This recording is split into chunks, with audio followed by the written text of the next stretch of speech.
Bonjour, soyez les bienvenus dans l'espace de livres et les plaisirs de Marc Page.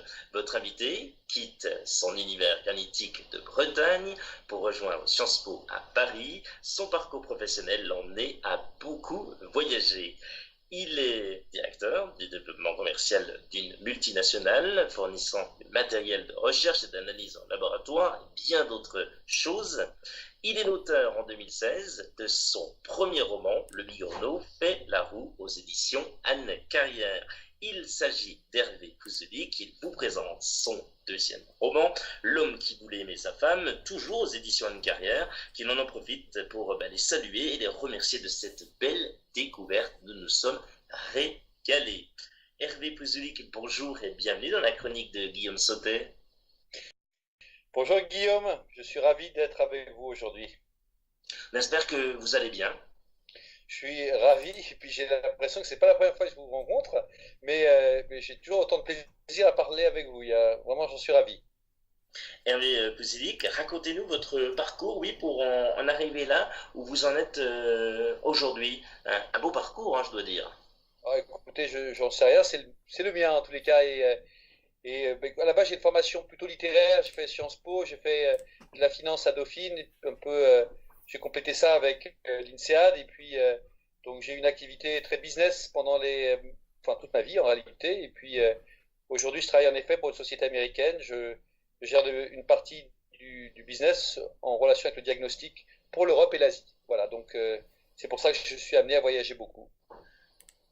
Alors, parler de ces voyages, votre parcours professionnel vous a emmené, notamment, et vous emmène à beaucoup voyager. Qu'est-ce que vous en retirez de ces voyages? Vous avez de la chance de pouvoir voyager. Nous aussi, on aimerait bien aller en Asie, aux États-Unis. Alors, j'en retire beaucoup de décalage horaire déjà et de difficultés parfois pour me réveiller quand je rentre le matin. Mais en effet, ce sont des rencontres formidables. Et puis, la Chine et l'Inde en particulier sont les deux pays qui me surprennent le plus parce qu'ils sont incroyablement modernes. Et puis, surtout la Chine d'ailleurs. Et puis, parce que l'Inde, il y a une humanité, comment dire, grouillante. C'est un petit peu ce que je ressens quand je vais là-bas. Une humanité qui explose. Et c'est vrai que pour moi, je regarde ça avec toujours des grands yeux. C'est votre deuxième roman, on l'a dit, on l'a rappelé, aux éditions Anne Carrière. Racontez-nous cette rencontre avec cette maison d'édition. Comment ça s'est passé? Elle vous fait confiance, oui, c'est beau ça. Et c'est une rencontre avec l'éditeur Stéphane Carrière. C'est aussi mon ami. En réalité, on s'est rencontrés à la boxe. C'est comme quoi les chemins pugilistiques mènent parfois à l'écriture avec un peu de travail. Et puis je pourrais même dire à ce sujet-là que je suis sans doute le seul auteur qui peut mettre son point dans la figure assez régulièrement à son éditeur. C'est suffisamment rare pour être souligné. Donc en effet, c'était à la base une rencontre pugilistique. Et puis j'avais écrit quelque chose à ce moment-là. Et puis je cherchais un éditeur et il m'a gentiment demandé de jeter un coup d'œil à ce que j'ai fait et pour me dire qu'il pensait que j'avais du talent, mais que mon roman tel qu'il était, il fallait que je le réécrive complètement. Donc c'était aussi la dure réalité avec comment dire, le professionnalisme du monde de l'édition. Quand vous n'écrivez pas ou ne travaillez pas, qu'aimez-vous faire? Quelles sont vos passions? Oui, qu'est-ce qu'il aime faire, Hervé Pouzouli? Alors moi, je suis très branché kickboxing, mais je suis aussi très branché famille en réalité. Des fois, enfin, l'un ne sert, il n'y a pas de connexion entre le premier et le deuxième d'ailleurs, mais j'ai plaisir à m'occuper de mes enfants. J'en ai deux, ils ont 13 et 11 ans. Et j'ai une femme charmante aussi qui est de nationalité russe. Elle demande aussi, comment dire, une attention de tous les instants pour que les choses se passent bien. Donc, non, mais j'ai plaisir, j'ai un environnement très positif autour de moi. Et puis j'essaye à mon niveau aussi, de le rendre aussi positif pour ceux qui vivent avec moi. Qu'est-ce qu'il aime lire, Hervé Pouzouli? Qu'est-ce qu'on peut y retrouver, notamment dans sa bibliothèque? Là, si on s'invite chez vous, on est avec vous, on est bien entouré derrière nous. Exactement. Dans votre bibliothèque. Ma bibliothèque, elle est juste à droite. En réalité, elle est. Et en fait, ce que je lis actuellement, j'essaie toujours d'alterner des livres, comment dire, des chefs-d'œuvre anciens. Par exemple, L'Attrape-cœur de Salinger ou actuellement, je lis Absalom, Absalom de Faulkner.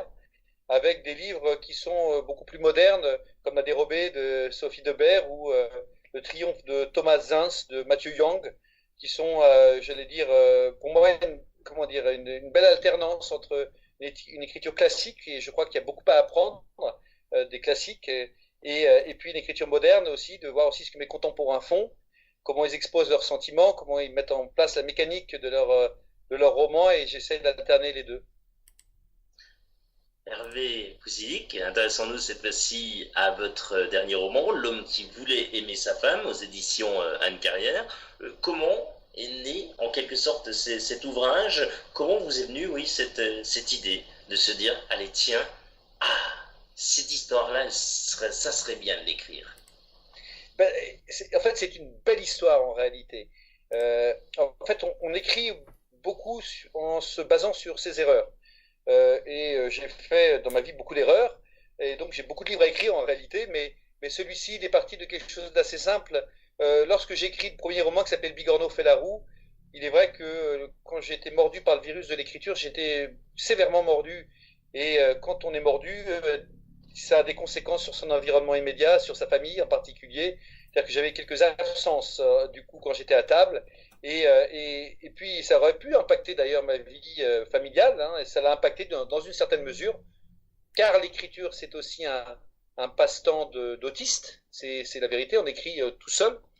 Et donc je suis parti de ce constat-là, et puis je me suis dit, tiens, ce serait intéressant d'essayer de mettre en scène cet homme qui écrit, et puis cette passion dévorante, et puis de l'autre côté, la volonté de cet homme de rester accroché et attaché à sa femme, coûte que coûte. Et j'en ai fait un mixte en quelque sorte des deux.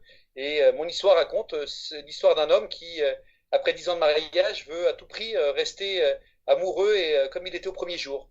Et l'idée qu'il trouve aussi, peut-être aussi géniale, mais peut-être aussi folle soit-elle, c'est d'écrire un livre sur sa femme pour se rappeler les émotions d'origine, la rencontre à Moscou, la première nuit d'amour, des choses assez simples en fait. Ça partait d'un très bon sentiment de sa part.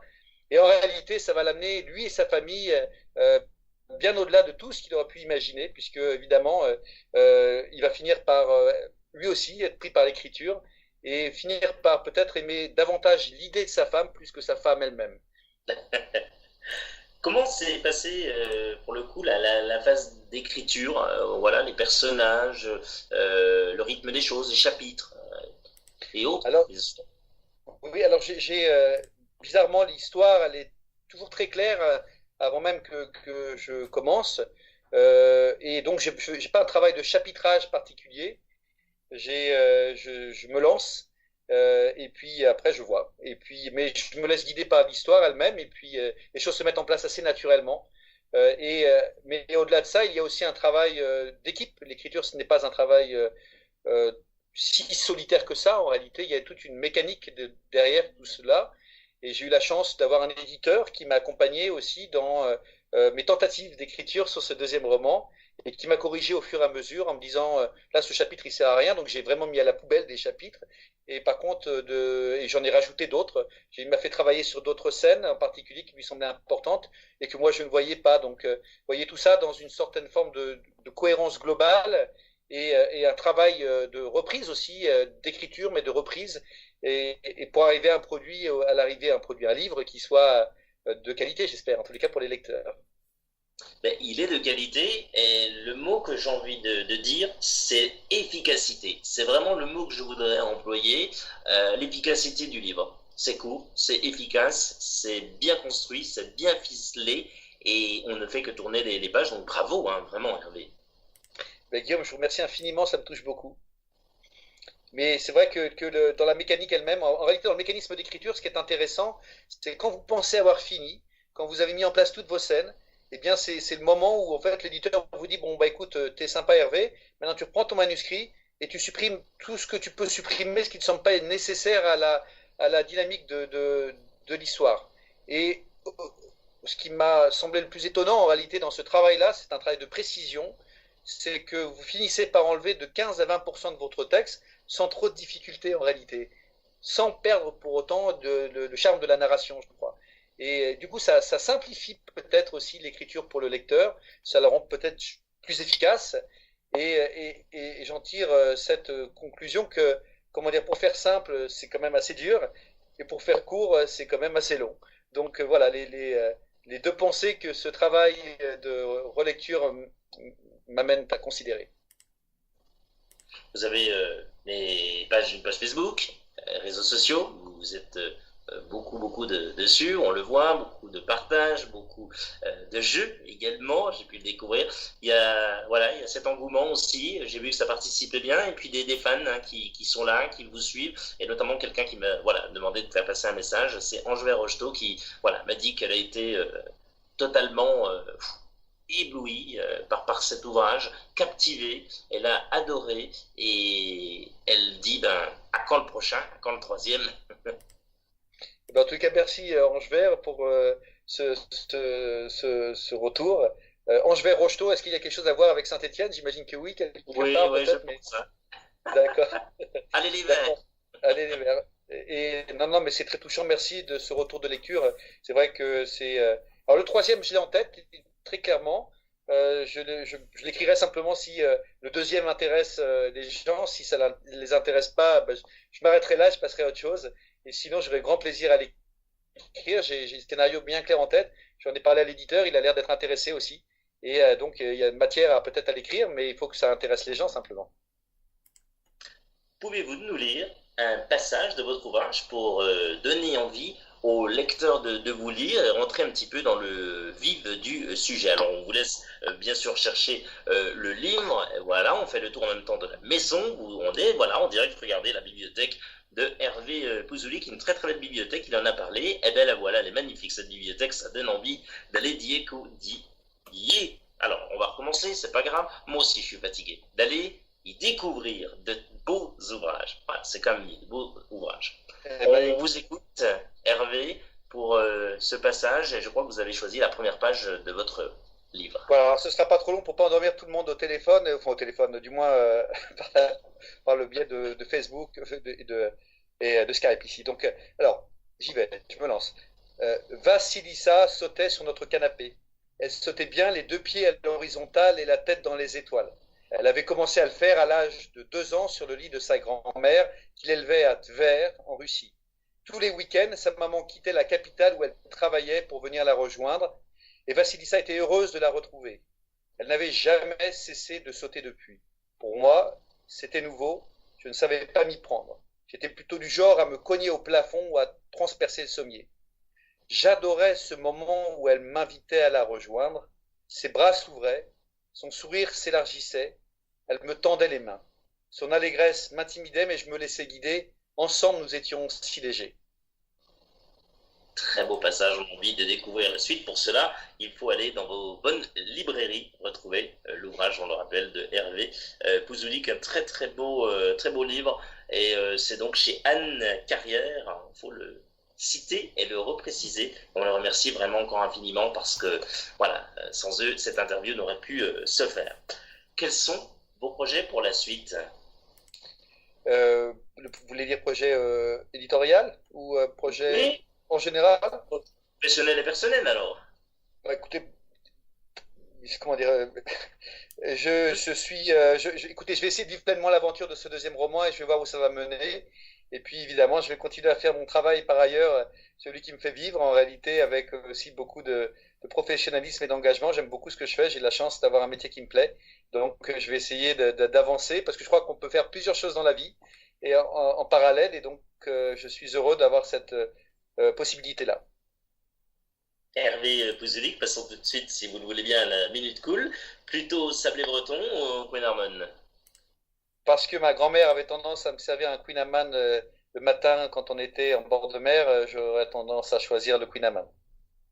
Le navigateur Olivier de Kersauzon ou le footballeur Yoann Gourcuff? J'aime ces deux personnages sont tellement différents, mais je choisirais Kersauzon parce que c'est un homme de mots et puis c'est un homme de mer aussi.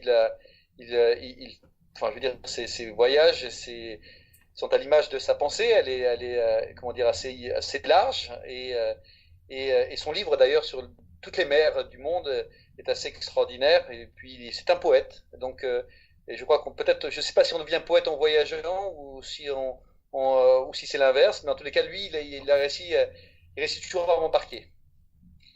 Mer ou montagne? Moi, je suis maire de formation, on va dire. Et génétiquement parlant, j'ai un ADN marin. Citez 3 mots pour définir la Bretagne. Euh, la grand-mère, le chaume, parce que le toit de chaume de la maison de mes parents, et puis les cousins, parce que c'est aussi c'est ce qui a bercé mon enfance. Votre plus beau film que vous ayez vu, c'est lequel? C'est celui qui me vient à l'esprit tout de suite, c'est Elephant Man de David Lynch, parce qu'il était aussi infiniment humain en réalité, cet Elephant Man. Hervé Pouzelik, si vous aviez un rêve, ce serait?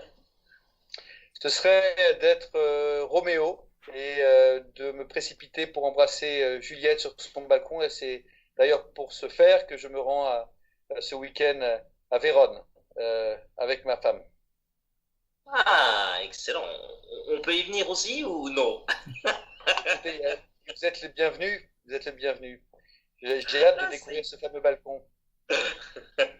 Hervé Pouzelik, rappelons que vous êtes l'auteur de L'homme qui voulait aimer sa femme aux éditions Anne Carrière. Nous aussi, on vous aime. Merci d'avoir accepté notre invitation. Merci beaucoup, Guillaume. Toute l'équipe de l'Espace des Livres et des Plaisirs de Marque-Page vous remercie pour votre écoute, votre fidélité de plus en plus nombreuse. N'hésitez pas à liker et à partager au maximum cette interview. On compte sur vous. Toute l'équipe de l'Espace des Livres et des Plaisirs de Marque-Page vous retrouve bien sûr très prochainement pour un nouveau numéro. Là, on voit l'ouvrage, il faut aller l'acheter pour bien sûr, eh bien, tout simplement passer un bon moment avec Hervé Pouzelik. Allez, rendez-vous très prochainement pour un nouveau numéro, de nouvelles aventures littéraires. Prenez soin de vous, bonne lecture, bel été en notre compagnie. Salut. Merci beaucoup. Au revoir et à très bientôt, j'espère.